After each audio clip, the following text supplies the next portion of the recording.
And Osrada. There was tremendous interest in the return to racing of the last season's crack 2-year-old Sir Dapper. He didn't let his supporters down, heavily backed to start, odds-on favourite, always in the box seat, and goes on to score most impressively from Bean there, who battled on strongly. Followed by Prime Asset, and last of all is Bay. On the swing, 400 to go, and Purpose is rather spearing right off the track. Here is Sculptor, and the leader is Vain Carrioy, but Sir Dapper eased off the fence to come after Vain Carrioy quickly. About 2 lengths to Bean there, Purpose and Ewan Gamble running a good race on the inside. Vain Carrioy joined and headed by Sir Dapper, and Quinton has a quick peep on the favourite. Sir Dapper accelerating now. He's home, Sir Dapper. 2 lengths Bean there, Ewan Gamble and Vain Carrioy battle out third, but Sir Dapper a brilliant win. At this early stage, Sir Dapper is looming as one of the stars of the spring. He's going to be very hard to beat in. The Far Lap Premier Stakes was next, and you won't see many easier wins than this. Emancipation, with the handbrake fully on by Ron Quinton over the final part, and scores with the ridiculous ease from Flash Doll and Sacy Bond. 2.5 hour shout, then Veloso and Lord Mop, and together again at the tail of the field, past the 600, and Flash Doll in front, anxious to go faster. In close attendance, however, is Emancipation, a length Young Blood, and 3 lengths to Our Boy Red, 2 Sacy Bond, Hawaiian Rainhill, Rubino, and Veloso's back third last. Straightening up, and the leader Flash Doll, about 3/4 Emancipation. Pop the question now. A length away third is Young Blood, followed by Sacy Bond and Our Boy Red. Coming to the 220, and Quinton had a sustained peep on Emancipation, and this great mare shot clear. Emancipation, he hasn't let her go yet, really. She's 3/4 of a length on Flash Doll, then Young Blood and Sacy Bond, but Emancipation toys with the rivals. A great return. At combination Emancipation, the third was the up-and-coming stakes, won by Sir Dapper. Ron Quinton didn't really have him under full pressure at any stage of the straight, and he scores with plenty in reserve from Bean there. The Queenslander Regal Advice, that's him in the orangey cap running third at the moment. He battles on well for third. The inside is just shading Bean there. Final move in third position, 2 away from Regal Advice, and then St Hubert's Bay. They straighten up, and Sir Dapper the inside, a half length, now a length. He's accelerating away, and coming to the 150, it's Sir Dapper. He's kicked clear, about 2.5 Bean there, followed by Regal Advice, but what a super colt. Sir Dapper streaking clear of Bean there and Regal Advice, and Sir Dapper untroubled. Bean there second, Regal Advice third from the freeway. Oh, caught them pretty well, except Red Tempo, who sort of knuckled and lost a couple of lengths, and in the slot first out from Heavenly Time, Toy Pindari, Quabo, Strawberry Road. It's well up, and then came Vatican Lass, a couple of lengths, Cossack Prince, Hoopla Hannah, Mighty Supremo. Brummel, who well out of it, with Red Tempo, who's back at the rear of the field, come to London in front of him. Heavenly Time led at the 800 corner with Toy Pindari, a length to win the slot, 2 to Quabo. Strawberry Road's only a half length away, 1 to Vatican Lass, 1 to Hoopla Hannah, and then Cossack Prince. It was followed by Mighty Supremo, and then came Brummel, who pulled out 8 wide. Red Tempo going for a rails run and tailed off come to London. At the 600, Strawberry Road let go, has hit the front. Strawberry Road in front now within the slot, trying to go with it. Then Toy Pindari holding the inside from Brummel, who, and then Quabo. Red Tempo's made up a lot of ground, and Hoopla Hannah to the outside. Strawberry Road joined by Toy Pindari on the corner. A length away, Red Tempo's coming hard, and then in the slot, Brummel, who. It's Toy Pindari and Strawberry Road into the straight, a length to Red Tempo. Strawberry Road a neck in front of Toy Pindari. He's drawn a half clear now. Red Tempo on the outside, coming out after him, but Strawberry Road in front. Red Tempo trying hard, but Strawberry Road, he's a champ. Wins at a length and a half, Red Tempo. A great run hit, Brummel, who third. His first start there was the Freeway Stakes. Strawberry Road joined by Toy Pindari on the corner. A length away, Red Tempo's coming hard, and then in the slot, Brummel, who. It's Toy Pindari and Strawberry Road into the straight, a length to Red Tempo. Strawberry Road a neck in front of Toy Pindari. He's drawn a half clear now. Red Tempo on the outside, coming out after him, but Strawberry Road in front. Red Tempo trying hard, but Strawberry Road, he's a champ. Wins at a length and a half, Red Tempo. A great run hit. Brummel, who third. Then Hoopla Hannah. Great performance that from Strawberry Road, and he could easily go through this spring undefeated. He's going to tackle the weight for age events leading up to the Caulfield Cup and then the Cox Plate. 100 they race, Red Tempo, Silver Cossack, the rail, Strawberry Road and Rare Decision, 4 in line. 2 lengths English Wonder, Wholesome taken to the outside, and a length Oriental Ruler. They're coming to the turn, 450 to go. Red Tempo the leader, a half to Strawberry Road, and they're drifting out into the centre of the track. Then Rare Decision followed by Wholesome. Red Tempo led a length into the straight from Strawberry Road, Silver Cossack, Rare Decision and Wholesome. Coming down to the 200, Strawberry Road races up the Red Tempo. There together, Strawberry Road's going better. Strawberry Road's taken the lead from Red Tempo. He went for the whip on Red Tempo and then Wholesome. It's Strawberry Road under the whip, about a half length in front. Red Tempo coming again. Red Tempo's caught him, and Red Tempo's going to get up and win. Red Tempo's won at a half length to Strawberry Road. 2 lengths away third, Wholesome from Red. Hands of Red Tempo in the Memsie Stakes. He had his revenge in the Centennial. Round the 800 corner, Belsier Boy and Nectar Cossack Prince, 2 lengths to Strawberry Road. Red Tempo, Thompson's going to try and put Dittman in a pocket here. Can he do it? Then 2 lengths away, Bin Binger and Wholesome. Coming by the 600, Dittman's awake. He pulls out 3 deep. Cossack Prince beat Belsier Boy off, and now Strawberry Road 3 deep. And on the outside, Red Tempo 4 deep challenge the leaders. Strawberry Road and Red Tempo have gone to the front at the 500 from Cossack Prince, 3 lengths to Wholesome. It's Red Tempo the outer, Strawberry Road the inner, kicking away. They've got a 3 lengths break on Cossack Prince and Wholesome. Each horse going as well as the other. Strawberry Road and Red Tempo turn together. Nothing in it. 3 lengths Cossack Prince. Thompson now about to go for the whip on Red Tempo. Strawberry Road ahead in front. Red Tempo trying to get to him, but Strawberry Road's doing a little bit better. And it's a $500,000 up for Strawberry Road. He comes away from Red Tempo. Wins a length and a half. Cossack Prince third. There they are, the happy owners. The 10th. She could be difficult to ride, you know, sometimes she used to hang in. She wants to hang in a bit. She's on one rein, but she quickly ranges up to Kia Mare. She's hanging badly. She's laying all over Kia Mare. Kia Mare kicking again, Emancipation. And Kia Mare, by crikey, Kia Mare is fighting back. They hit the line. The Peter Pan Stakes was a sheer formality for the brilliant Sir Dapper, who had clearly been the champion 2-year-old of the previous season. In Riverdale, but it's all Sir Dapper, and Sir Dapper at his first start beyond 1,200 metres bolted in, won by almost 3 lengths to Regal Advice. After the Peter Pan Stakes, Sir Dapper's syndicate of owners decided to give him the chance to complete the Triple Crown, and his next assignment was the Gloaming Stakes a fortnight later. The 1,900 metres was to prove a severe test on the champion colt, who after all is bred along fairly strict sprinting lines. No one knew for sure which horse had won until Sir Dapper's number went into the frame. But the first 2 legs of the Triple Crown were now officially his. This season there were 57 Group 1 races decided around Australia, and the first of these paved the way for a season of excitement. The Underwood Stakes, a traditional spring curtain raiser with many top Melbourne Cup hopes participating. Now watch closely as the drama of the 1983 Underwood Stakes unfolds inside the final 200 metres. And he's not going to lead on Pleats today, and Strawberry Road's left in front with Sir Rock. No pace on at all. Cossack Prince out 3 deep third, and Pleats on the rails fourth, followed by Bellerophon, and then around the outside Triumphal March. They will follow just 1,000, and Triumphal March has gone up to join Cossack Prince. About a length in front at this stage. Strawberry Road's tucked in on the inside from Sir Rock and Valeriff on the outside. 1 to no Pietrasaro. Pleach is getting further back in the field. She's gone back to about third last with Bianco Lady going around it with Royal Regatta, and Larkacott back near the rear with Cullimore. They come down with 600 to go. Triumphal March about a half length to Cossack Prince, a half to Bellerophon, 1 to Strawberry Road looking for the run. No Piers moved up 3 deep on the outside, and Royal Regatta's improving. Pleach is not in the race as they make the home turn. Triumphal March the leader from Cossack Prince. On the outside, Bellerophon and No Pierce. Strawberry Road's badly snookered at the moment, but is going to get out here in the straight. Triumphal March in front, however, from Cossack Prince and Strawberry Road under great pressure.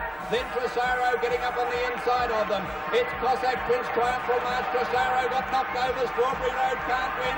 Cossack Prince in front and drawing away, and Cossack Prince is going to win it by a good length and a half to Tresaro. A half length Triumphal March. The win represented a marvellous comeback from injury for Cossack Prince. But the joy of victory was short-lived as Harry White, who rode the runner-up Tresaro, fired in a protest for interference inside the final 200 metres. After viewing the official head-on films of the race, the stewards upheld White's objection. Tresaro's victory under such controversial circumstances, when unwanted in the betting at 20 to 1, was not exactly a season's highlight for punters. 2 days after the sensational Caulfield Show Day meeting, the racing spotlight swung to Sydney for the big Labour weekend meeting. This year, with the headquarters of racing, Royal Randwick, closed for extensive track repairs, the big spring fixture was held for the first time at the Australian Jockey Club's No. 2 track at Warwick Farm. Although Strawberry Road was being regarded as Australia's No. 1 weight for age performer, his absence didn't take much away from the clash of Emancipation and Mr. McGinty in the Group 1 George Main Stakes. The previous 2 years, the race had been the domain of Kingston Town. This year, KT was missing, but Super Sire Bletchingley had another top liner to fly his flag. Third place on the outside, Cool River. Mr. McGinty between horses and Razoo getting up on the rail, followed by Rare Form, Ring True, Seradio, Anchor In and Jagamar last as they come to the turn where 7 lengths covers the field. Artist Man with the inside running is almost joined now by Emancipation. Letting loose on the outsiders, Cool River as they turn for home, followed by Razoo. McGinty is parked right on their heels as they turn for home, but straightening up, and Emancipation dashed to the lead. Emancipation kicked away clear of Mr. McGinty coming through in the centre, and then Cool River, Rare Form and Ring True, but it's another one coming up for the champion there, Emancipation, and Quinto's won the big treble here today at Warwick Farm. Emancipation won easily. Second is Mr. McGinty. Third, we've got 3 of them there, Cool River, Ring. Artist Man with the inside running is almost joined now by Emancipation. Letting loose on the outsiders, Cool River as they turn for home, followed by Razoo. McGinty is parked right on their heels as they turn for home, but straightening up, and Emancipation dashed to the lead. Emancipation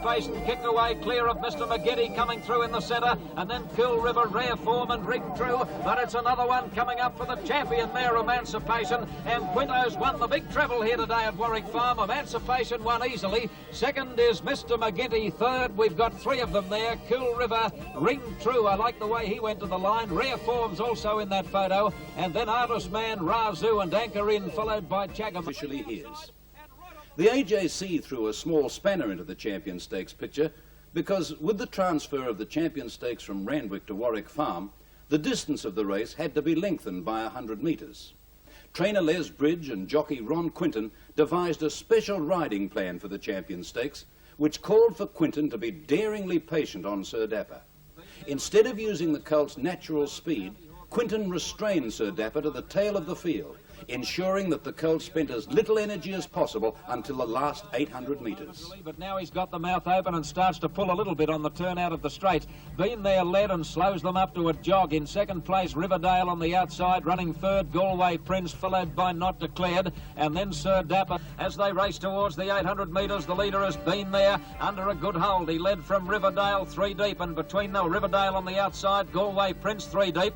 Prolific sustaining a long run has gone up to make a line of 4. And then Regal Advice, followed by Not Declared. Sir Dapper's within 4 lengths of the lead coming. I was confident, really, because I spoke to Les Bridge about the race before the race, and we decided to ride him very patiently early and make it a sprint home, and that's exactly what happened in the race.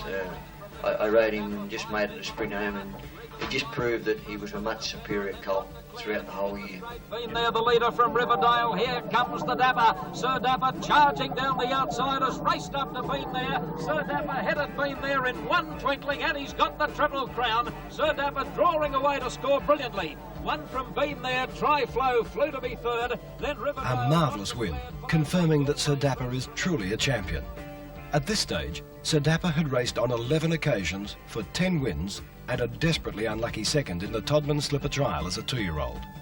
Winning a Golden Slipper at 2 and going on to win a Group 1 race at 2100 metres at 3 means that Sir Dapper is entitled to rank with the greatest of Golden Slipper winners, Manicato, Baguette, Luskin Star, and of course Sir Dapper's sire, Vane. The AJC held the Flight Stakes over 1600 metres at Warwick Farm, a race that traditionally proves which is the best 3-year-old filly in Sydney. Glory followed by Lady Eclipse, but La Cassière's going to win the Flight Stakes, getting tied near the line, but she's too good, La Cassière, and won by more than a length to sail to Group 2 Edward Manifold Stakes at Flemington, a race regarded as a dress rehearsal for the 1,000 guineas a fortnight later. Look for Taj Eclipse in the white with brown circles near the tail of the field on the home turn. Look aloft, they're homeward bound, 450 metres left to go, and Raging River now being tackled by Perfect Bliss and coming home well, Barenza. They're followed by Snow Bloom and Pearl Queen and Sentimental Lady under a lot of pressure. Down the outside, Secret Bouquet, Look Aloft is coming from a long way back, but Perfect Bliss has taken the lead in the Edward Manifold. She's nicely clear. Look Aloft is coming home strongly on the outside, and Taj Eclipse from the rear is finishing very strongly. Perfect Bliss being tackled by Taj Eclipse, and Look Aloft on the inside. Taj Eclipse has taken the lead, and Taj Eclipse has got up to score. The stakes is the Caulfield Guineas, with prize money of $140,000.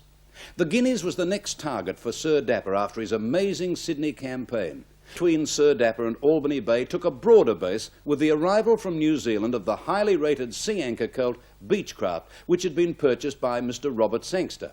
Getting away well also was Sir Geraint and Monolith, and Albany Bay's going fast. Sir Dapper's 5th to 6th and Been There's 2 lengths to Beechcraft, starting to creep forward from keepers. Centane next is a long way back in the field and hard ridden, and then Crimson Gold to the outside, Tamanor last. Packing up at the 600, Been There the inside, Romantic Red, and here's Sir Dapper. He's let go and has gone up to join the leaders on the corner. 1 length further back then in the field, Beechcraft has gone quickly, and Albany Bay travelling well but needing a run badly on the inside. Round the turn and Been There the leader about a half length. From on the outside, Sir Dapper, Albany Bay has snookered in behind them as they straighten, and Beechcraft's got out. Beechcraft went up with Sir Dapper now to tackle the leader, Been There, followed by Centane. Sir Dapper and Beechcraft fighting it out with Been There battling back. It's Beechcraft the outside and Sir Dapper. Beechcraft put his nose in front of Sir Dapper near the line, and Beechcraft's going to win the Guineas. A great win. Beechcraft, 3 parts of a length. Been There the leader about a half length. From on the outside, Sir Dapper, Albany Bay has snookered in behind them as they straighten, and Beechcraft's got out. Beechcraft went up with Sir Dapper now to tackle the leader, Been There, followed by Centane. Sir Dapper and Beechcraft fighting it out with Been There battling back. It's Beechcraft the outside and Sir Dapper. Beechcraft put his nose in front of Sir Dapper near the line, and Beechcraft's going to win the Guineas. A great win. Beechcraft, 3 parts of a length. Beechcraft is the best representative to date of the L-seed horse Sea Anchor, who stands Often and Cool River. But against them were 2 of the best weight-for-age performers on either side of the Tasman, Mr. McGinty and Emancipation. Responding has joined Cossack Prince. Mr. McGinty's moving up well. Emancipation's gone. She's hanging, and Mr. McGinty swamped them on the corner. The New Zealander dashed to the lead on the outside with Strawberry Road battling back. Then Cossack Prince, Emancipation. Mr. McGinty the leader out wide. He's flat about a length in front of Cossack Prince, Strawberry Road, and then Emancipation. But Mr. McGinty striding away in the run home. He's going to win it easily, and Mr. McGinty goes on to win by 2 lengths from Cossack Prince. 3rd placing is going to go to Cool River. Just got up. Mr. McGinty was never in any real danger after swooping on the lead on the home turn. The gallant little New Zealander was to have only 2 more runs in Australia before heading to Tokyo, where he represented New Zealand in the Japan Cup. This season, the IXL had absolutely no bearing on the Caulfield Cup. The IXL is the 2nd Group 1 metric mile to be run for the season, the first being Cool River's Epsom handicap run a week earlier. Vero Ray in front of it.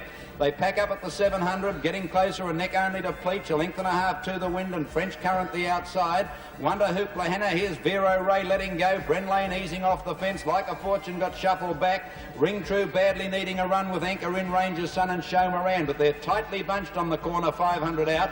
Getting closer, just the leader from Pleach, and French Current going all right on the outside. They were followed then by Bren Lane easing to the outside. Ring True in trouble, getting a run from Hoopla Hannah. French Current dash to the lead in the straight. Bren Lane's out after it, and Ring True getting clear. It's French Current tackled by Ring True and Show Moran. Ring True went to the lead. Show Moran's going with it from French Current. Show Moran's going home the better, and Show Moran comes away to win. Ring True 2nd, 3rd French Current 4th. Show Moran had raced consistently in the weeks leading up to the IXL, and the authority he showed in this win vindicated the high opinion his trainer Ken Newman has always had of him. The stage was set for the Caulfield Cup, with the 3 place-getters from the Metropolitan Handicap in Sydney added to the horses who'd done their preliminaries on Guineas Day. The heavy rain on Cup Day resulted in the track deteriorating noticeably, and horses had to either lead or race close to the lead to have any chance of winning. Punters were in a quandary as to which horse to back under the shocking conditions, and surprisingly made the New Zealander Fountain Court, who'd never raced in Melbourne, favourite at 11-2. And over towards the inside, Fountain Court and Larker caught away well. So was Tressaro, together again, ridden out with a whip on the inside. Hay Eyes up near the leaders with Cossack Prince, and Cool Rivers working up to join the leaders on the outside. They're followed then by Forward Charge, Triumphal March and Noble Heights. Homemade the outside from Kiamara. Loso coming down to the 900 now, and Hay Eye a half length to Cossack Prince. A length to Cool River going up on the outside with Homemade. A length further back, Larker Cott. Shanu coming into it wide round the outside, and then Kiamara hard ridden. Next Tressaro looking for a run. Fountain Court struggling. Nostradamus going around the outside. Triumphal March commencing to make a bit of ground from Wholesome and Noble Heights. On the turn, 500 out, Hay Eye a half length, Cossack Prince, who's flat. Tulaka kept running on well. Shainu struggling from Kiamara. Cool River can't go on. Here's Trasaro coming into it from Triumphal March, but it's Hayai in front into the straight. Let a link to Cossack, Prince and Larka get on. They've kicked right away from the others, headed by Trasaro. Hayai is going strongly at the 200. A link to Cossack, Prince from Larka get. The others can't win, but Hayai is hanging on to his lead from Cossack Prince. In fact, he's increasing it, and Hayai drawing right away in the concluding stages. Almost an all-the-way victory to Hayai by 3 lengths. Second placing close Cossack Prince, and those in front of Larka Club third. 5 lengths away fourth, Trasaro from Triumph. After the Caulfield Cup, the next highlight of the Melbourne Spring is the weight for age WS Cox Plate at Moonee Valley, which has always been regarded as Australia's premier weight for age race. The Cox Plate is invariably won by the champion of the times, but this year the winner was fairly well concealed in an extremely even field. The outstanding colt Sir Dapper and the dazzling Sydney mare Emancipation shared favouritism at 7-2 from the Caulfield Stakes winner Mr McGinty. Although Strawberry Road had disgraced himself at his previous 2 Caulfield appearances, there was a strong rally for the AJC Derby winner, who, after all, was unbeaten at Moonee Valley. Trasaro both slow. Away quickly also Sir Dapper and Albany Bay and Strawberry Road come to London. Albany Bay's in front. They're all looking for a leader. Sir Dapper and Strawberry Road join it from come to London. Emancipation on the rails. Mr McGinty about 5 wide trying to get a position, and fine offer. They bumped heavily. LA Bijou Skittle fine offer again, and it was a rough house going out of the straight. Going to the 1600, Strawberry Road and come to London, a length and a half. Sir Dapper and Mr McGinty, Perfect Bliss 3 deep. On the rails, LA Bijou, 1 Emancipation, Trasaro pulling. 2 to Albany Bay and Kiwi Slave at the 1000. Come to London, a length and a half, Handsome Seattle, 1.5 now to Strawberry Road. They were followed then on the outside by Perfect Bliss, Deb's mate, the rails, Mr McGinty in the centre of that bunch of horses. And they were followed then a length further back, LA Bijou, Sir Dapper, fine offer 3 deep, making ground from Trasaro. Emancipation second last, she's not going well. Albany Bay inside her and last Kiwi Slave. 600 out, they pack up and fine offer bolted round the outside to go to the lead. He's had no luck, but he's charged to the lead from Handsome Seattle. Perfect Bliss, come to London's gone. Strawberry Road trying to get out of a pocket. Here's Sir Dapper, hooked 4 or 5 wide with Mr McGinty. 2 to Trasaro, LA Bijou, Albany Bay. Emancipation's last on the corner, fine offer and Handsome Seattle. Mr McGinty and Sir Dapper and Strawberry Road, they're all out and after the leaders on the corner now. It's Strawberry Road dashing to the lead from fine offer. Then Mr McGinty beaten from Sir Dapper, but Strawberry Road, my goodness, he's a different horse today. He's going to walk in. Kiwi Slave coming from last, going to run second. Strawberry Road's won it by 4 lengths. Second, Kiwi Slave. Third, Mr McGinty. Fourth, Handsome Seattle. Come to London's gone. Strawberry Road trying to get out of a pocket. Here's Sir Dapper, hooked 4 or 5 wide with Mr McGinty. 2 to Trasaro, LA Bijou, Albany Bay. Emancipation's last on the corner, fine offer and Handsome Seattle. Mr McGinty and Sir Dapper and Strawberry Road, they're all out and after the leaders on the corner now. It's Strawberry Road dashing to the lead from fine offer. Then Mr McGinty beaten from Sir Dapper, but Strawberry Road, my goodness, he's a different horse today. He's going to walk in. Kiwi Slave coming from last, going to run second.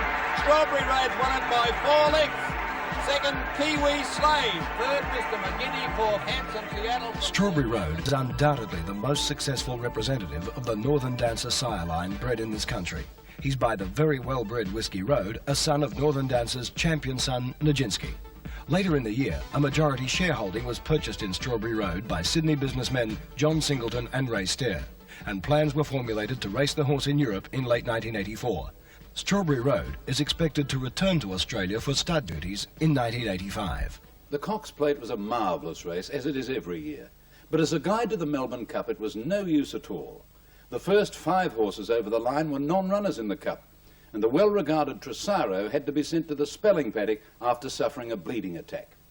Back in Melbourne, the top fillies were right on target for the VRC Oaks and had their final lead-up race in the Group 2 Wakeful Stakes over 2,000 metres 5 days before the Classic. The sixth event was the Wakeful Stakes, and Neville Begg, trained La Cassière, very well ridden by Ron Quinton, gets the money here, but the good run from Taj Eclipse right down the outside. Casey Bell took the lead from Beltatue and Russian Queen. Sabre Dancer locked up with La Cassière, and down the outside Starry Rocket. Raging River's struggling. Taj Eclipse coming from last with a good run now. It's starting to peg them back quickly. La Cassière took the lead, however, from Casey Bell. Taj Eclipse rattling home, but under the whip, and La Cassière stolen a big break. Taj Eclipse trying to peg it back. It's still La Cassière, a length and a half to Taj Eclipse with 50 to go. Taj Eclipse is making ground, but La Cassière in front near the line end. La Cassière won. About a long head to Taj Eclipse, 6 lengths away, third Sabre Dancer. Run down with 350 to go. Casey Bell being tackled now by La Cassière in the centre with a good run. And down the outside, finishing very fast as Taj Eclipse looks the big danger. La Cassière took the lead past the 200 clear from Taj Eclipse down the outside. They're followed by Casey Bell, and back behind them Sabre Dancer. La Cassière is clear of Taj Eclipse, close to home. La Cassière in front. Taj Eclipse trying to peg it back. They hit it, and on the inside, I think... The Oaks was now wide open with top chancing over sprint distances. One of these is the Pure Pack Stakes, a race over the famous Flemington Straight 1200-metre course. The week before the Pure Pack, the country-trained sprinter Bold Jet had won the Weight for Age Moir Stakes at Moonee Valley, defeating River Rough and Daybreak Lover. With a huge drop in weight from Weight for Age to handicap conditions, River Rough was one of the best supported runners. I just told Darren to try and nurse the horse as well as he could near the lead. But his main trouble would derive at the 700. Stellina and River Rough on the inside of it from Feeling Fit and Papal Bull. Worth on the outside, followed by Captain Piper, and Bren Lane looking for a run from Bullion Broker. Show Moran's dropped out the last, and Boljet's practically back with it. Quebeau in front at the 500, and Hector Derive, River Rough the fence. Over on the outside, Worth, here's Bow Mistress coming with a good run, and Mr. Magic starting to make up some ground too. On the inside, River Rough quickly raced away to take the lead at the 300. Quebeau's gone. In second placing, Worth. River Rough's raced a mile in front. From Worth on the outside, Bullion Broker getting through with Quebeau, and coming down the outside of the track, Show Moran and Boljet when it's all over. River Rough stopping, but has won it about a neck to Worth. Close for third, Bow Mistress or Boljet. River Rough is the best representative to date of the no-home stallion Brigand, who stands at Tamarin Stud in Toolern Vale, 40 kilometres west of Melbourne. The horse was ridden by leading apprentice Darren Gorsey and was trained by Bob Hoisted, who'd previously won the race with Scamander. While 2 new names emerged, King Delamere and Bounty Hawk, both sons of the former international champion Belmarino. The pair had their final trial for the Derby in the Derby Trial Stakes at the Victorian Provincial Track, Geelong. And now they're at the barrier for the Blue Ribbon Classic, the Victoria Derby. Racing in the 83 Derby, Bounty Hawk first away from Not Declared, and Count Mendev. Handsome Seattle began well. Wider out Albany Bay looking for a posse, and Cabobany led. A little over length Albany Bay, Handsome Seattle the rails. Here they come round the outside now, making their runs after the leader. And one of them is Fine Offer, who's improving his position round the outside. Then came Irish Lord as they swept to the corner now. And back behind them, Not Declared, and Bounty Hawk's off again. Cabobany led a length and a half into the straight. Handsome Seattle struggling. Bounty Hawk's making a strong run on the outside, and then Albany Bay. Fine Offer's well gone, and then Not Declared. Bounty Hawk tackling Cabobany at the 200. Cabobany won't give in, and then Albany Bay. It's Bounty Hawk now getting to Cabobany, 150 to go, and he's going to be the best stayer. Bounty Hawk drew to the lead from Cabobany, and then Albany Bay, Handsome Seattle, and Bounty Hawk draws away to score a big win. A length and a half to Cabobany, third Albany Bay, fourth Irish Lord, then Centane Handsome. Bounty Hawk is from the first crop of Belmarino, one of the greatest products of the New Zealand breeding industry. Belmarino won. Several top Melbourne Cup prospects lined up for the Group 1 LKS McKinnon Stakes at Flemington on Derby Day, just 3 days before the Cup itself. The McKinnon has always been a good indicator of Melbourne Cup chances in previous years, although the records show that it's the minor place getters you need to look for rather than the winner. Wonder Kiamara now. Here's Kiwi Slave and Shainu, 4 and 5 wide, making their runs. Next Tristram Lad, and then Veloso looking for a split, followed by Nostradamus to the outside from Noble Heights. Round the turn, Hey I went to the lead from Kiamara. Glenn Morrison is done, Kiwi Slave coming at them. Tristram Lad trying to get out, Shay News struggling, and then Veloso, he came out suddenly, Cook to make his run. Kiwi Slave took the lead from Kiamara, but Veloso's coming at them quickly on the outside. It's Kiamara fighting back, Veloso doing better, Kiwi Slave the centre, and then Nostradamus. Veloso's taken the lead with 100 to go from Kiwi Slave, and Kiamara fighting back on the inside, but Veloso hands and heels is going to win a thrilling McKinnon. About a neck to Kiamara, ahead away Kiwi Slave third, 2 lengths to Mr. Jazz fourth, and then Nostradamus Noble Heights. A strong Melbourne Cup trial from Veloso, who's by Zamazan from the speedy Bismarck mare, Top of the Pops. The history of the Melbourne Cup suggested the winner had almost certainly been seen in one of the lead-up races you've just seen. Punters were thoroughly impressed with the performance of Kiamara in the McKinnon Stakes. The gelding never gave up after working 3 deep for the entire journey.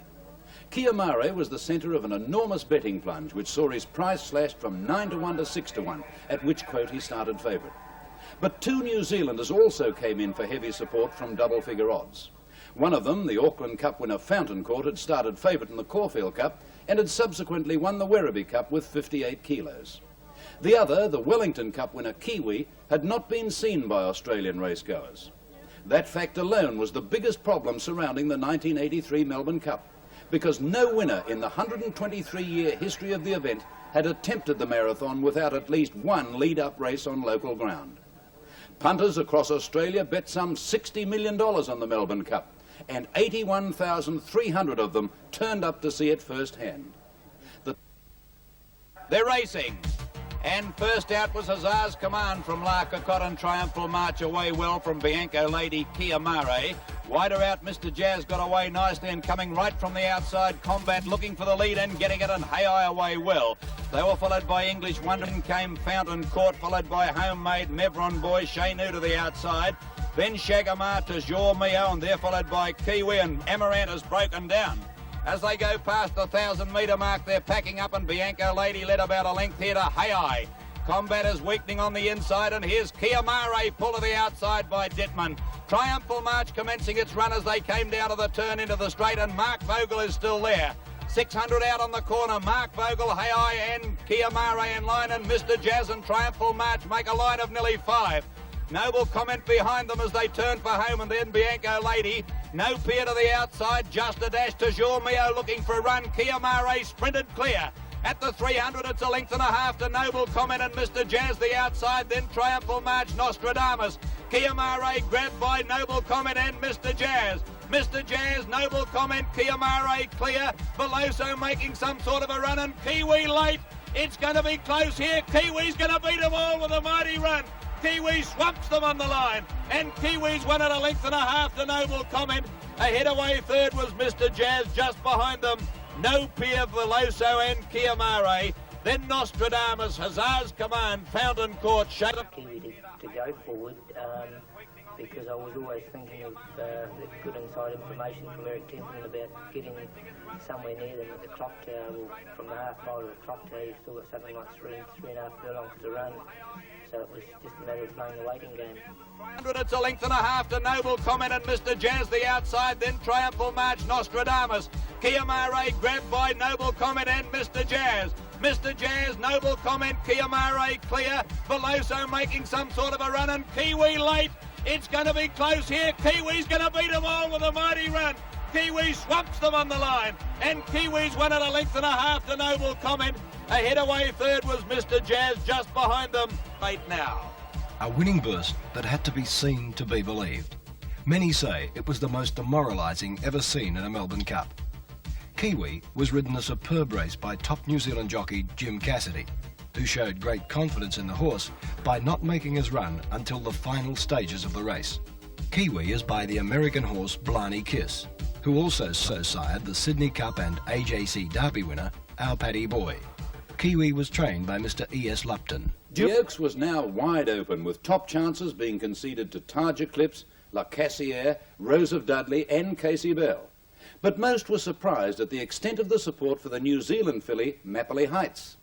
Mapley Heights had been lucklessly beaten. Nevertheless, a fortune was wagered on Mapley Heights, with the result she started an 11-8 favourite. Punters had given star apprentice Darren Gauchi a roasting after being beaten on Taj Eclipse in the Wakefield Stakes, and it was suggested that Harry White would replace him in the Oaks. But trainer Bart Cummings elected to stick with the Wonder Boy. The stage is set for the 1983 VRC Oaks. The boy's back in the saddle and it's last. Settling down and Sabre Dancer from Brookside. Oh, Perfect Bliss has run off the track. He can't hold it on the course. You can forget it. Looks to be 10 in front, but it's not in the race. Coming to the home turn, they pack up now. Well, I knew Mapley Heights was the horse to beat, and I knew it was between us two. I wasn't too sure of a furlong out, but once I got to it, I was pretty confident she'd go on and win the race. Yes, going well, moving up behind them from Casey Bell.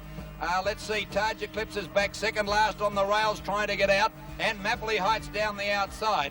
Corinda Signet swept to the lead, 300 to go, and here comes on the outside Rose of Dudley. Rose of Dudley's grabbed them quickly from La Cassiere, clear of Mapley Heights and Taj Eclipse running on.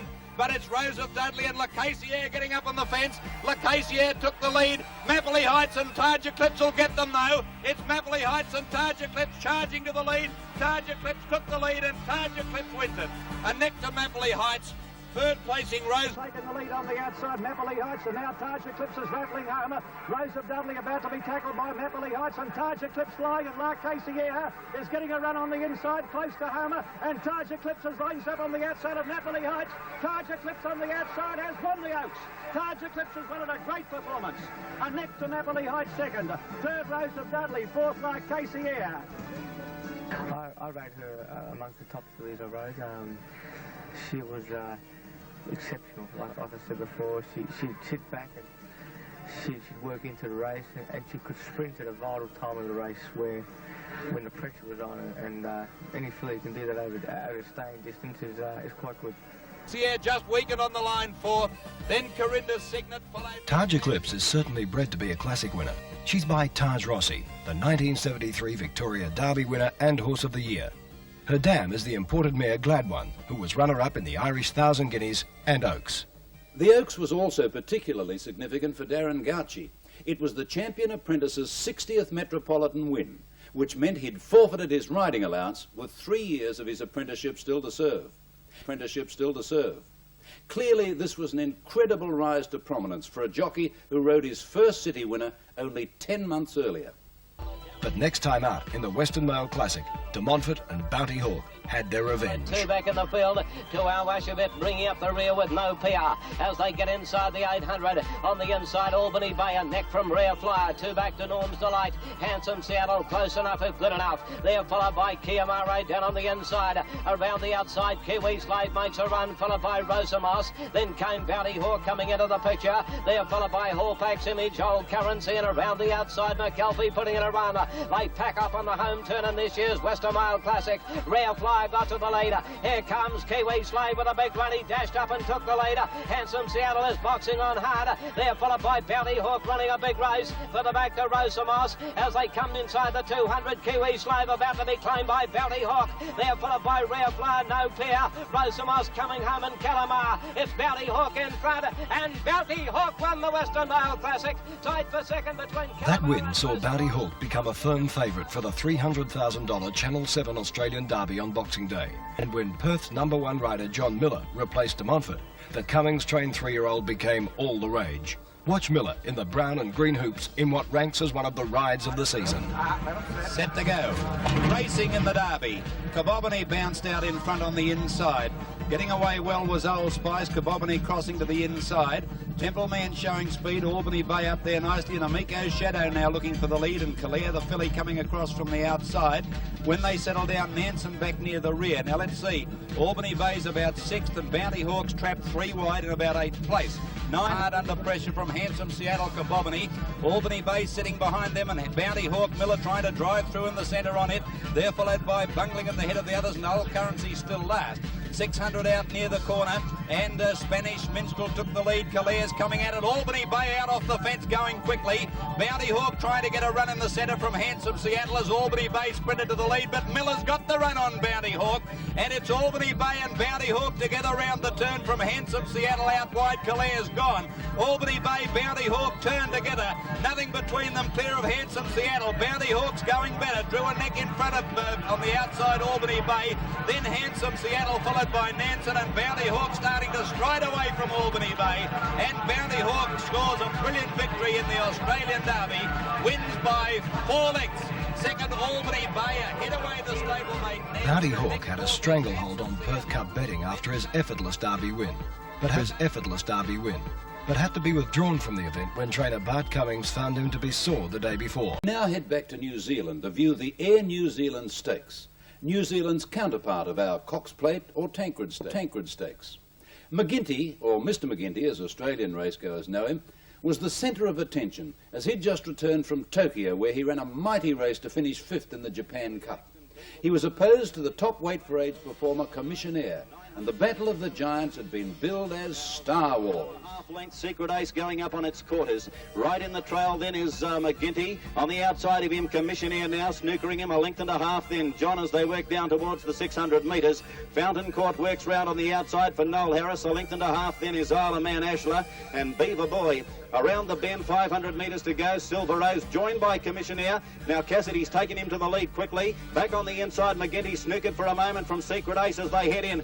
Commissionaire heads for the lead now from on the outside. Here's McGinty switching 2 out. He's coming after him. Silver Rose sticking grimly on the inside. McGinty coming at Silver Rose. He's headed off Commissionaire as they race down 300 to go. McGinty in front. Silver Rose. Big runs from Fountain Court late. McGinty in front going to the post. Fountain Court. McGinty's in front. He's going to win his second Air New Zealand. He's bolted in. Second is Silver Rose. Third Isle of Man from John. Fountain Court.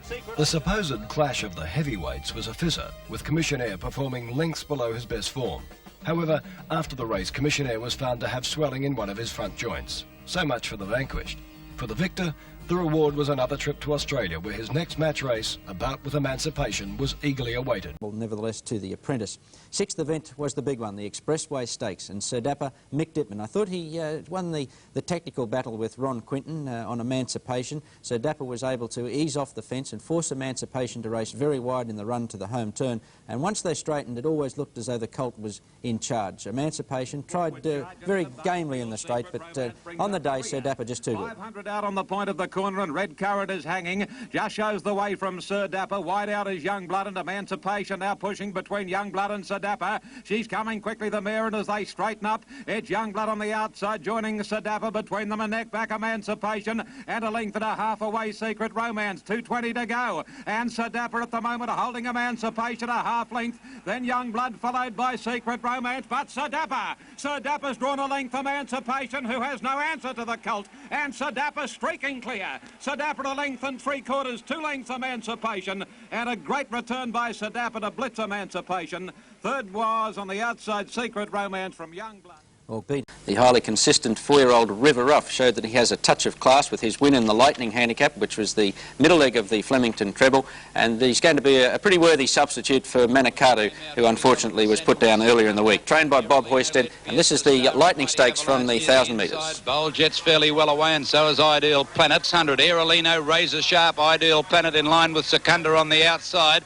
Back behind the Mighty Avalanche and Fiesta Star, it is on the fence. Ideal Planet, Mr. Illusion driving through in the centre now, and Worth just behind them from River Rough. Red Tempo the outside. 400 to go, about 6 across the track now, and it's Razor Sharp and Aerolino in front. Coming at them, River Rough down the outside with a strong run. River Rough's gone up to join Razor Sharp and hit the front, and coming down the outside now with a very good run is Red Tempo, and then Nouvelle Star, but River Rough race clear with 100 to go, and it's got the Lightning well won as they get down near the line, and River Rough's going on to score about 3 parts of a length to Red Tempo, either Nouvelle Star or Razor Sharp third from Mighty Avalanche. Nice finish long. The Apollo Stakes was the next. It was the main one of the day, and Strawberry Road was sent out odds on, even though he was resuming, and the track was seriously rain affected, and Emancipation equally well backed, but Strawberry Road was a clear-cut favourite. He led comfortably. Just after they straightened, he seemed to kick away for Peter Cook, but Emancipation quickly had his measure, and the grey mare was far too strong over the final 200 metres. Strawberry Road got very tired at the finish, just held on for third. He'll improve, but Emancipation looks as though she's set for a very big autumn. The Apollo Stakes out on the inside at Strawberry Road, headed off here by Forward Charge. Emancipation getting into the clear, Claim the Quest trying to hold her in the pocket, but on the inside Strawberry Road still not done with, but the mare let rip now. Emancipation, but Claim the Quest way out in the centre is running one heck of a race. Forget Strawberry Road, it's Emancipation racing up to Claim the Quest to take over, and this is the real Emancipation today, back on top indeed with a vengeance. Emancipation clearing away from Claim the... Lighters on, they're racing at the first attempt. Centane and French Current began well over on the inside. Keepers is away pretty well too as they settle down. Cool River up with them, and Honest Promise is going to head them all off. Honest Promise drives around. In the weeks leading up to the Futurity Stakes, the papers had been full of conjecture about the smart Century colt Centane. The 3-year-old was reportedly the centre of $1 million plus offer from American interest, with the proviso that he could prove himself a worthy Group 1 horse in the Futurity. The colt was sent out short-priced favourite at 10 to 9 on, with the New Zealander Red Tempo well in commission at 9 to 4. Nicely fourth, half to Cool River, 2 to Red Tempo on keepers, 2 to Binbinker, and last Mr. Ironclad. Past the 800 and Honest Promise about a half length to French Current. Third, Copper Rocket, and on the inside then is Centane. He's moved off the fence, let keepers get up on his inside. One away then, Cool River. Red Tempo switched to the inside, trying to follow keepers. 2 to Binbinker and Mr. Ironclad. On the corner, Honest Promise and French Current together. A length and a half, keepers, Centane, Copper Rocket. Red Tempo couldn't get a run. He's pulled 4 deep and then Cool River. In the straight, Honest Promise the leader. Centane's got out. French Current put his head in front for a stride. Red Tempo coming at them. Centane and Red Tempo make their runs together with keepers on the inside. It's keepers dashing to the lead. Red Tempo getting him out wide with Centane. The 3 of them in line. Keepers still in front on the inside. Red Tempo grabbing him. It's very close. Keepers all. Red Tempo nearly a dead heat. Red Tempo gained the verdict from keepers by a short half head, with Centane another half head away in 3rd place. And for the older horses in Melbourne during the autumn is the Australian Cup, a Group 1 handicap over 2,000 metres at Flemington. One of the stars of the lead-up races was the 7-year-old Penny Edition, who had won the Blame Equality and the St George Stakes, both Group 2 races over 1,600 metres. But while Penny Edition was making easy work of the group races, the 4-year-old Sir Tristram horse Admiral Lincoln had won 4 races on end, beginning with a modest 1,400-metre welter at the provincial track of Cranbourne. On Australian Cup Day, Penny Edition started favourite at 11 to 2, but the Admiral came in for excellent support to start 4th favourite at 9 to 1. With it, they're making ground. Cool River's dropping back along the rails. Noble Comment about 5 wide now, starting to come into the picture.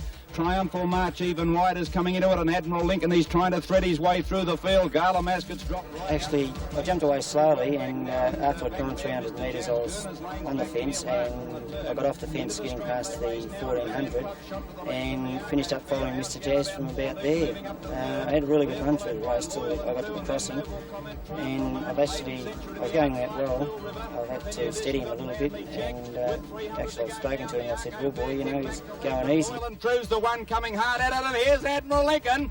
Admiral Lincoln, young Forrester's winding it up down the outside. Loyal and True took the lead. Admiral Lincoln raced to it. They're fighting it out. It's Admiral Lincoln on the outside, and Loyal and True stride for stride. They hit it. Admiral Lincoln.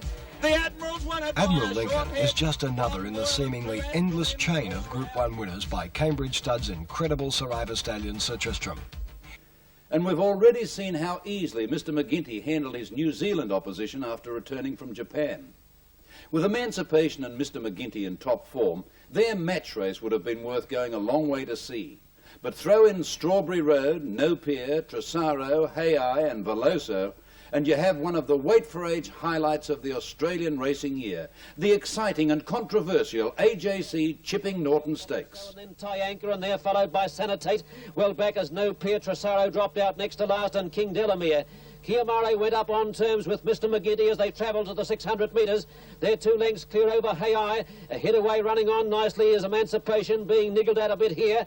Then came Strawberry Road, who might be suited by this fierce pace. Then a gap to Veloso, followed by Sanitate. Well back as Tresaro.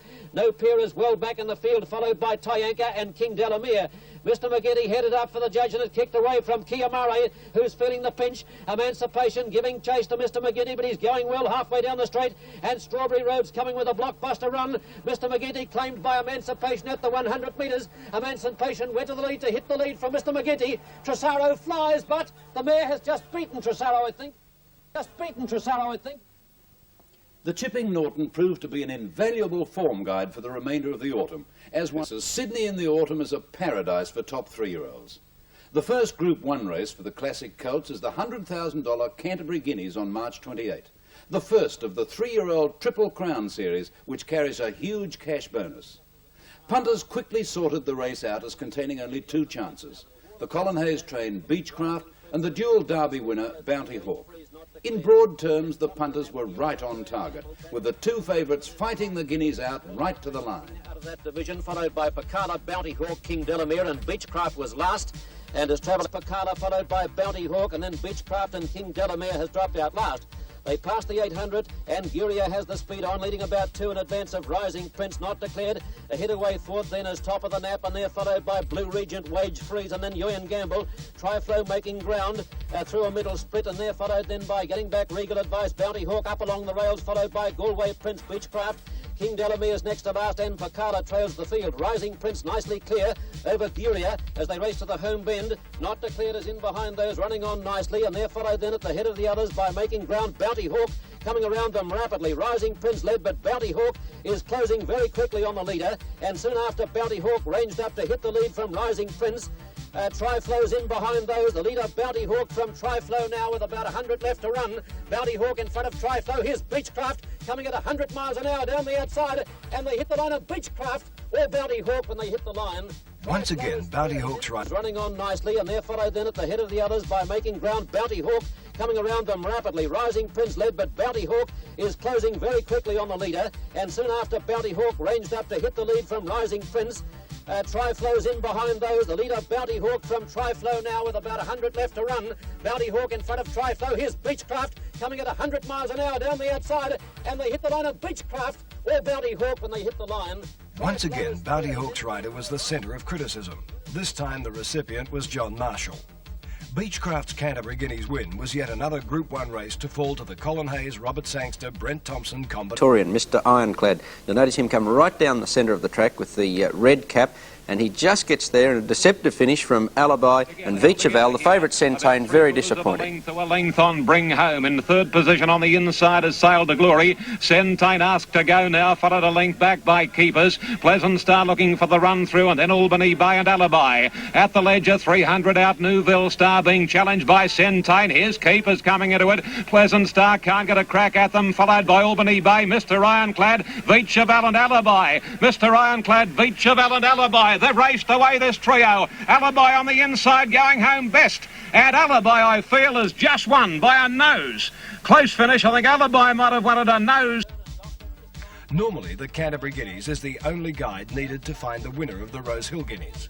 But this year, punters were forced to seriously consider the form which came out of the Group 2 Far Lap Stakes. Opening, and they're followed by Alibi. Soon after, Keepers on the outside went to the lead, but Beechcraft and Mr. Ironclad and Alibi are descending. Soon after, Beechcraft coming at Alibi near the line. Alibi in front. It'll be tight. Alibi and Beechcraft and Mr. Ironclad went across the line. While Beechcraft... Mr. McGinty's next appearance was in the Group 1 Rawson Stakes, a $100,000 race over 2,000 metres at Rosehill under weight for age conditions. By Hay, and then came Admiral Lincoln, and then came Sanitate. They're followed by Tressaro on the inside of No Peer, who's well back, and then came Mr. Jazz, Gurner's Lane and Mapperley Heights, and English Wonder last. Inside the 800, Kiamare led, but Strawberry Road is getting closer on the outside, is only about 3/4 of a length off. 2 in advance of Fountain Court, Penny Edition, then Mr. McGinty and Stylish Jude. In behind them, Admiral Lincoln is running on fairly well. Hay, and then No Peer. Tressaro, Gurner's Lane, and they're followed then by Mr. Jazz, Mapperley Heights.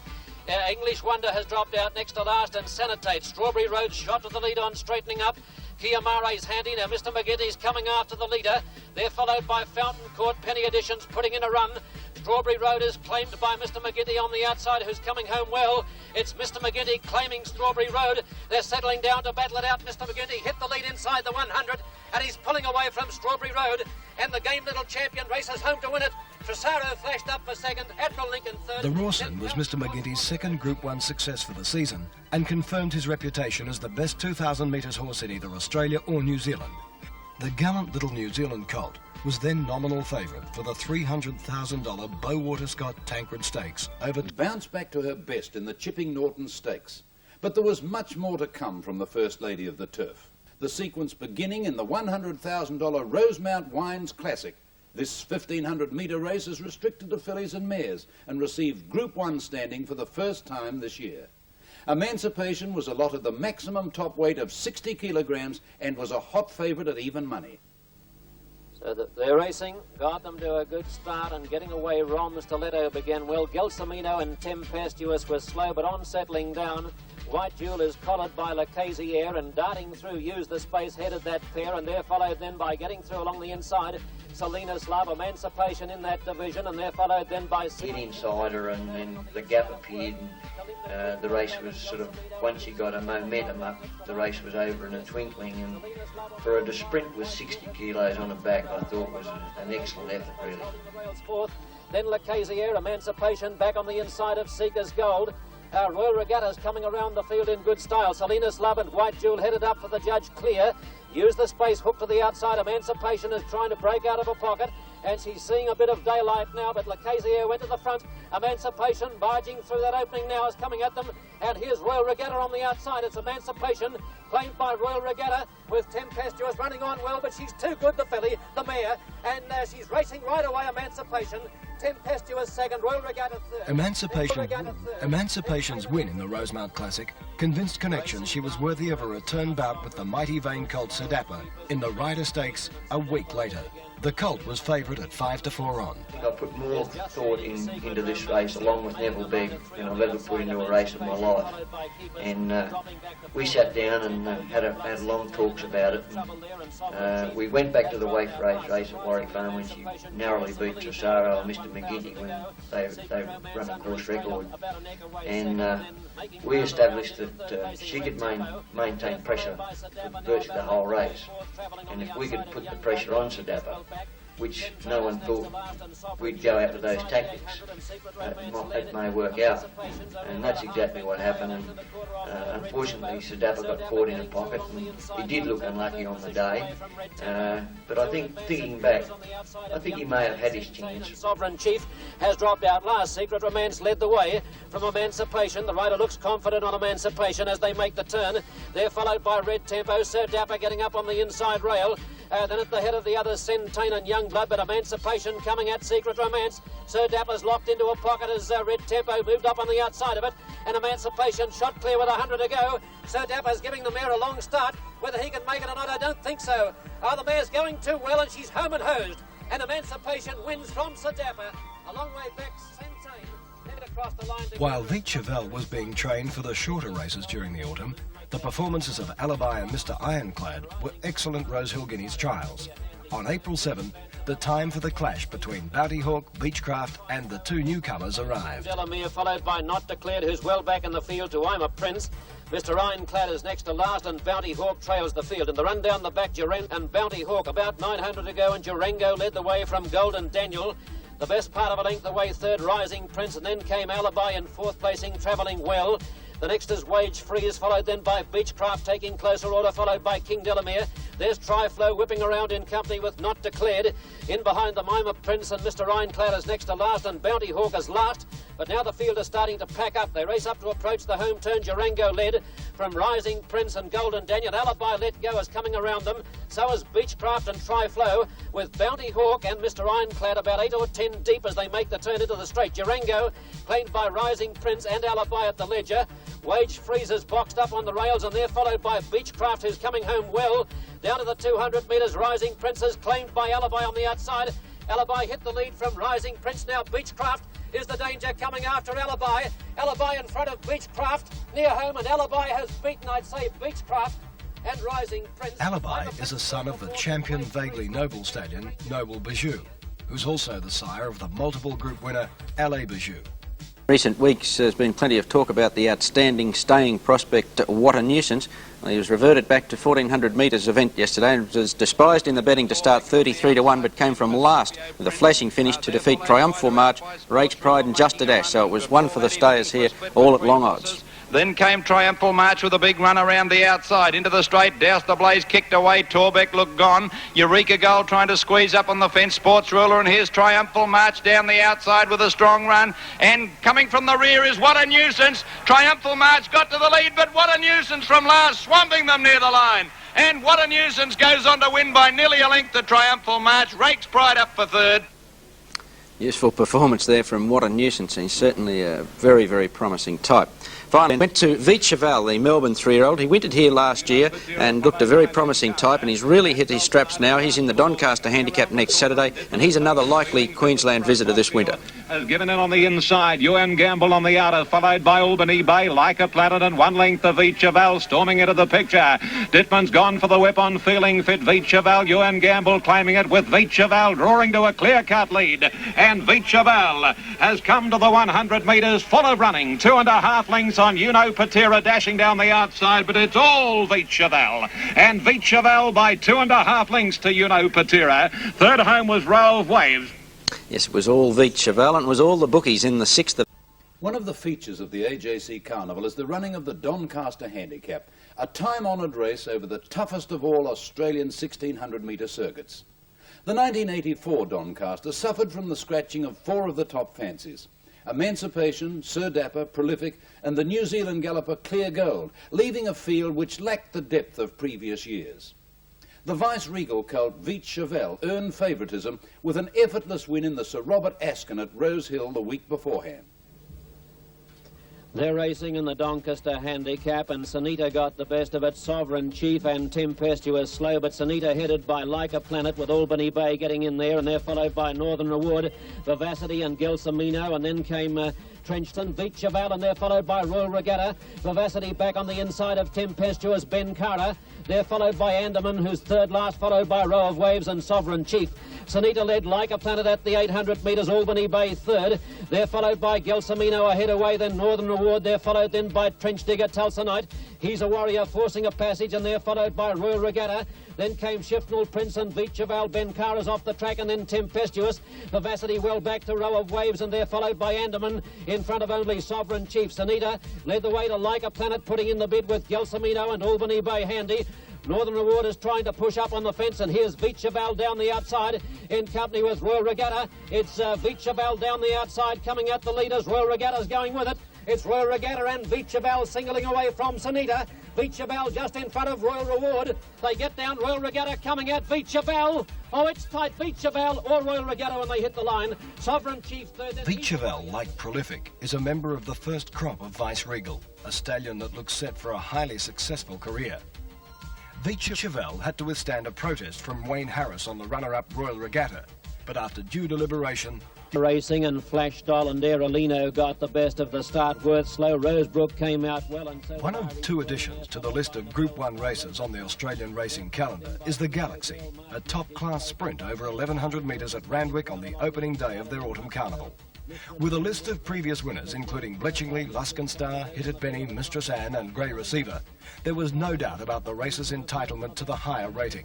The New Zealand sprinter, Mr. Illusion, who'd been beaten over 1,200 metres at Rosehill the previous week, was the public elect at 7-2. And they're followed then by Novell Star, followed then at the head of the others then by Rosebrook, who's hooked to the outside. Quito Girl getting through along the rails. A long way back, Mr. Illusion, and Open the Door was last. Razor Sharp loomed up to Aerolino halfway down the straight, and it's Razor Sharp booting away from Aerolino. In behind them, Flash Doll, March Magic, followed by Worth, with Novell Star out after Razor Sharp. Razor Sharp in front of Flash Doll. Novell Star storming down the middle, and Novell Star raced up to Razor Sharp. It's Novell Star. Mr. Illusion coming after Novell Star, might get there. It's tight. They hit the line, Mr. Illusion and Novell Star, with Razor Sharp in third placing. Then Mr. Illusion's sensational finishing burst in the Galaxy was one of the highlights of the autumn. The horse was ridden by former Premier Sydney rider Kevin Langby, and was trained by Bruce Marsh, who's best known to Australians as the jockey of the 1970 the Canterbury and Rosehill Guineas. Bart Cummings' vice-regal colt Prolific was stylishly preparing for a crack at the best milers in the Doncaster handicap. Prolific's win in the Tulloch Stakes on Slipper Day was a beauty, leaving a smart field lamenting as he let go with a powerful sprint over the concluding stages. King Delamere's in the third placing, but Prolific is going to be far too good, and Prolific has beaten Pleasant Star. Meanwhile, Alibi, Beechcraft and Bounty Hawk dominated discussions for the $250,000 AJC Derby. That 3-way contest became a race in 4, less than a week before the Classic, when the shock announcement was made that Prolific's owners had demanded the gelding start in the Derby, not the Doncaster. Despite Cummings' protests that Prolific had not been trained for the Randwick 2,400 metres, Prolific took his place in the Derby of 1984. Them to a good start. I'm a Prince stood there and lost a couple of lengths out of the gates, and Essential and Rising Prince are claimed now by Bounty Hawk, Alibi and Persistent Lad. Beechcraft has eased out of that division, but Mr. Ironclad shot clear at the judge now from Persistent Lad, moving up on the inside of it, and they're followed closely by Essential, Rising Prince, Alibi, Admiral Flash, Bounty Hawk, Present Star, Freedom Road and Beechcraft, and then King Delamere, Tri-Flow. I'm a Prince easing back out of that division, followed by Durango, Prolific, and Port Fair has dropped out last. A Present Star in front, but Admiral Flash is coming at it now with about 900 to go, and Admiral Flash shot to the lead from Pleasant Star, going up to approach the 800. 2.5 to Persistent Lad, ahead away Mr. Ironclad. Alibi taking closer order in company then with Freedom Road, and then came Rising Prince. Essential, Bounty Hawks travelling fairly well, then Beechcraft back King Delamere. They're followed by Durango, Prolific, followed by I'm a Prince and Port Fair. And Tri-Flow has dropped out last. Pleasant Star led Admiral Flash and Mr. Ironclad as they approach the home turn. The riders working hard on Alibi on the outside of those. And they're followed by Essential, Persistent Lad, Rising Prince, Bounty Hawks coming into it, and so is Beechcraft around the outside. Pleasant Star headed up for the judge, taken on by Mr. Ironclad and Alibi went to the lead from Mr. Ironclad. Now Beechcraft and Bounty Hawk and Prolific are storming down the outside. This will be an exciting derby. The leader Alibi claimed by Prolific, who went to the lead. Prolific in front inside the 200, the stablemate Bounty Hawk, and Alibi. Prolific in front from Bounty Hawk, and Alibi kicking again. But Prolific beat Alibi. Beechcraft third, Bounty Hawk. The form had worked out extremely well, with the place getters being the winners of the Tulloch Stakes, Rosehill Guineas and Canterbury Guineas respectively. Prolific is a member of the first crop of Vice Regal, a former outstanding weight for age galloper who won 21 races on both sides of the Tasman. Racing got them to a great start. So Dapper bounded straight into the lead, and Emancipation's going with him. She's only about a neck away on the outside, a length and a half. It was a virtual two-horse duel again over 1,600 metres at weight for age in the Group 1 all-age stakes at Randwick. Inside the 1,400 metres, and Emancipation's showing slightly in front of Sir Dapper, who's eased back to second, is about on the run down to the 1,100 metres, about a length and a quarter from Sir Dapper, who's pulling fairly hard, reducing, and 2.5 Sovereign Chief last of all. Emancipation led Sir Dapper, who's getting a bit closer as they travel inside the 600 metres, only a half length away second the Colt. They're followed by Tempestuous, moving clearly into the third placing. Clear Gold is fourth, and being hard-ridden, and Sovereign Chief is last. In the straight, Sir Dapper coming at Emancipation, and soon after Sir Dapper raced to the lead. On top of the rise, Sir Dapper's in front of Emancipation, but the mare has plenty left on the inside rail, and she's kicking again. The rider feeling for the whip on Sir Dapper. Emancipation just in front, 100 out, and she's kicking away from Sir Dapper. She's got him beaten, the mare, and Emancipation strode home to win it well. Emancipation beats Sir Dapper. Clear Gold is third, then Sovereign Chief. Although Sir Dapper was found to have injured himself during the scrimmage on the first turn, the incident should not be allowed to dim what was undoubtedly Emancipation's finest moment. It was Emancipation's 19th win from only 25 starts, and she had earned in excess of $550,000 in stakes. Emancipation was retired after 3 unplaced runs during the Brisbane Winter Carnival, and she was booked to visit the exciting New Zealand-based stallion Vice Regal in the spring. Sir Dapper's injury to his near side knee forced his premature retirement because he too was scheduled to race in Brisbane. Sir Dapper's record reads 13 wins and 4 seconds from 18 starts, including those magnificent Triple Crown wins. His career earnings were $623,600. They're set to go and they're racing, and a good start, and Kiamara out wide, and Our Shout got the best of the start, and they bounced out smartly to Spring Moss and Fountain Court, who's darting on the inside of these. Alibi was handy, and then came Admiral Flash, and What a Nuisance well back. Veloso and Tresaro are fairly well back in the field. With 4 of the 5 previous Sydney Cups falling to 3-year-olds who had either won or been placed in the AJC Derby, it was only natural that punters looked to a horse with those credentials when determining favouritism.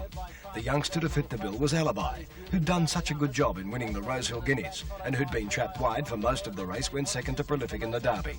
but Alibi had favouritism wrested from him by the huge weight of money for the Melbourne-based but New Zealand-bred galloper What a Nuisance, who'd won his previous 4 starts at distances from 1,400 metres to 3,200 metres.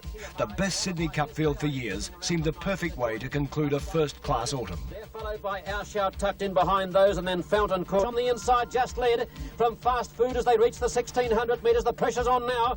Hay hard ridden third. Our Shout's getting up on the inside of that horse, coming into it. Spring Moss yielding ground. Then Tresaro, followed then by Kiamara Alibi. What a Nuisance coming around them well, followed by Fountain Court, Bronze Lord. Yardayamas well back. Jack Frost followed by Stylish Jude well back. Veloso next to last, and Admiral Lincoln last. Hay moved up on the outside of Our Shout and Fast Food, but Tresaro is the danger on the outside, and he shot to the lead. Tresaro led the way from Our Shout in second placing.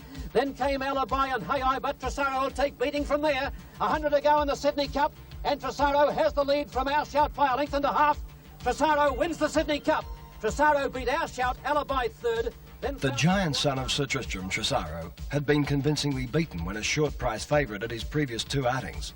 That win completed a big week for the Cummings-Marshall combination, who'd earlier captured the AJC Derby with Prolific. The Spelling Inspired was off to the Spelling paddock after his disappointing effort in the Sires, leaving the final leg of the Triple Crown appearing a contest between those now familiar rivals, Victory Prince and Red Anchor. Although Victory Prince earned the kudos and the prize money in the Sires' produce, Red Anchor was widely regarded as unlucky and was sent out 11-8 favourite to make amends. Giostra caught a bit wide. They're followed by Lord of Camelot. Victory Prince is in a good spot, and then Spirit of Kingston pushing along the rails. Then Fair Verdict, and they're followed then by Dinky Flyer, and then came Jan's Regatta Border Raid. Stater well back, followed by Tristark, and Love and Flight has dropped out. Last Deal on the inside rail has the lead to Red Anchor, being ridden a bit now. Victory Prince moved up third as they round the bend. Spirit of Kingston back fourth on the fence. Giostra and Fair Verdict and Dinky Flyer had a bit of a collision there, fairly well back behind them. Border Raid over the rise, Red Anchor coming at Deal. Now Victory Prince is putting in the strong burst down the middle of the track, and Fair Verdict is running on well. Victory Prince takes the lead from Red Anchor on the inside, and Fair Verdict, the 3 of them knuckle down to battle it out. Victory Prince coming at Red Anchor, and Fair Verdict on the outside, hammer and tongs. Red Anchor kicked again and won the Champagne. Red Anchor beat Victory Prince. Red Anchor, like Caulfield Guineas winner Beechcraft, is a son of Sea Anchor. This colt appeals as the 2-year-old most likely to progress in the spring, and could well have another Group 1 race come his way as land the 4X. Fifth event was the Queensland Guineas, and Vicheval, the Victorian 3-year-old, burst right back to his best form, aided by a sweet ride from Kevin Mitchell. The inside barrier proved crucial here. Vicheval was able to maintain his run along the rails, and after a moment's worry in the straight when he sliced between runners, he came away to score nicely from Gallant Royale, who was a length and a half. Flying Nugget running second. Albany Bay's a length and a half away third, and then Champion Show followed by Riverdale, and then Bring Home on the outside of Rock and Remus.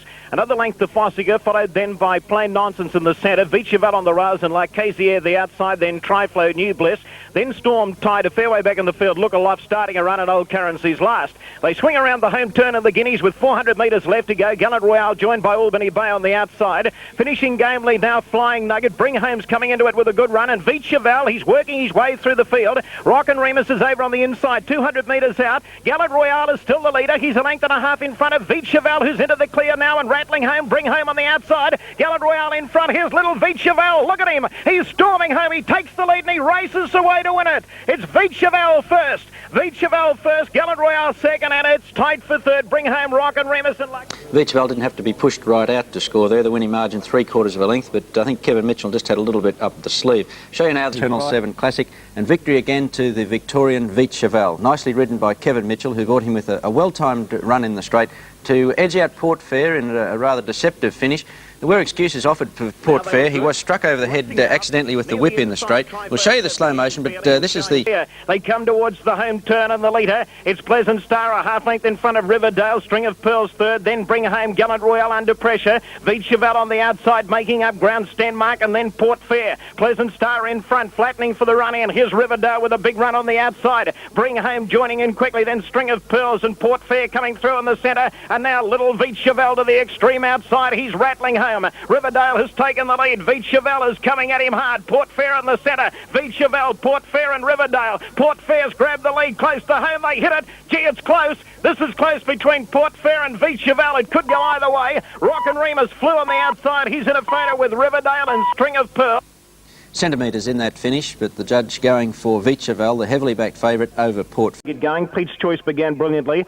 Red Anchor smartly away, but he's drifting back to about 6th place on settling down. Testimony is going very fast at the early stage. Mania, who's still pulling very hard. Absun's going up strongly on the outside, followed by Bond Princess, and then Red Anchor out of feet. Noble Pier, then Gypsy Circle, followed by Dark Cascade, Regal Jet on the inside of Mr. Merrymaker, then Mona Star, Madam Briar, Canada, Sir Etiquette, and Michelle Cherie is still last. Onto the home turn, 450 metres to go. Pete's Choice just in front of Testimony as they come around the bend. Looming up on the outside is Absun, and now Compton is bringing the favourite Red Anchor up with a strong run on the outside. Bond Princess looking for a run on the rails, and now Noble Pier has popped the big question, and he's running on gamely. 250 to go. Red Anchor's taken the lead. He's about a half length in front of Noble Pier on the outside. Then Pete's Choice, Gypsy Circle making up ground, but Red Anchor kicked away from Noble Pier with 150 metres to go. He's a length in front now. Noble Pier's having another crack at him. Red Anchor's just in front. They're drawing to the line. He's going to stick it out. Red Anchor, yes, he's won the sires. Red Anchor first, Noble Pier second. Gee, it's a great go for third. It's between Mr. Merrymaker, Gypsy.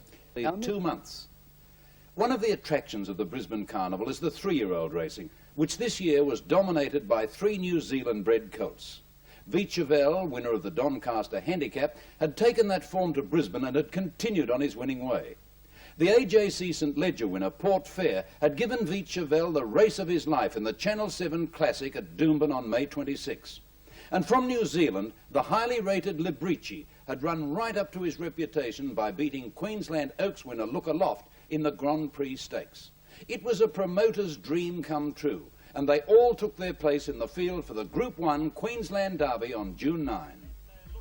Last of all, definitely right. 750 metres left to go, and it's bring home a half length in front of Old Currency. Librici still travelling very easily, third on the inside. Then Rock and Remus Vichavel, followed by Riverdale. Further back, Look Aloft on the outside of Laser's Fury, and definitely right last of all. On towards the home turn, 500 metres left to go, and it's bring home straightening up almost a length in front of Old Currency. Librici now coming to the outside. He's popped the big question. Then Riverdale. Look Aloft giving the leaders about 4 lengths. 250 metres left to go. Old Currency's taken the lead, but tackled immediately by Librici on the outside. Then bring home Riverdale, Laser's Fury, and Look Aloft. Librici's gone to the front past the 200 metre mark. He's clear. He's kicked away from them, Librici. He's 2 in front of Old Currency. Laser's Fury and Look Aloft running on gamely, but this is one for New Zealand. Librici's far too good for them in the run to the line, and he's going on to win the Derby easily. Librici first, tight second and third. Laser's Fury, all Look Aloft. Librici was hailed as the most promising horse to race in Brisbane during the winter. Librici is by the habitat horse Imperial Seal, who's a half-brother to the Epsom Derby runner-up Imperial Prince, himself a very successful stallion. We're all set now. Line's good. Racing Foreign Interest began quickly near the inside, and Emancipation fast away. Daybreak Lover showing good speed with Like a Planet and Fixed Flash. With prize money of $205,000, the Elders Handicap is the richest sprint in Australasia, and the lure of the big money attracted a top-class field. Heading the weights was the champion Emancipation, but after her defeat over 1,200 metres the previous week, there were many who said the great mare couldn't win. With Royal Regatta Show Moran, and Idaho's Gift immediately drops to the rear as they run down towards the 850, and the leader Fixed Flash, he's a length in front of Prince Harvey, and Daybreak Lover is beautifully positioned in third place on the rails. A length to getting closer, and then Secret Moments, who's caught a little bit wide. Foreign Interest on the inside. Then Emancipation, Like a Planet out wide. Noble Notes are very wide, and then He's a Warrior, Tempestuous, Royal Regatta. Then Show Moran, Blue Sector, Lord Seaman, and Idaho's Gift is still last. Running onto the home turn, 450 metres to go. It's Fixed Flash, the leader, just in front of Prince Harvey. Foreign Interest is third on the inside, and now Daybreak Lover hooked out 3 and 4 deep. He's starting his run, getting closer, going with him. Emancipation, she's struggling. She's back in about 7th place, and she's under the whip. Final Affair down the outside is coming into it with a great run. Prince Harvey's taken the lead. Daybreak Lover going out after him. Final Affair is kicking again on the outside. Final Affair going out after Daybreak Lover. Daybreak Lover's in front. Prince Harvey, Fixed Flash, they hit the line. Daybreak! The win was a great tonic for 2 of the personalities of Queensland racing, trainer Danny Duke and jockey Gary Palmer. Duke listened to the race from a hospital bed, and Palmer, 24, had been on the verge of giving the riding game away until convinced by Duke that Daybreak Lover would... They're going out after Daybreak Lover. Daybreak Lover's in front. Prince Harvey, Fixed Flash, they hit the line. Daybreak! The win was a great tonic for 2 of the personalities of Queensland racing, trainer Danny Duke and jockey Gary Palmer. Duke listened to the race from a hospital bed, and Palmer, 24, had been on the verge of giving the riding game away until convinced by Duke that Daybreak Lover would soon...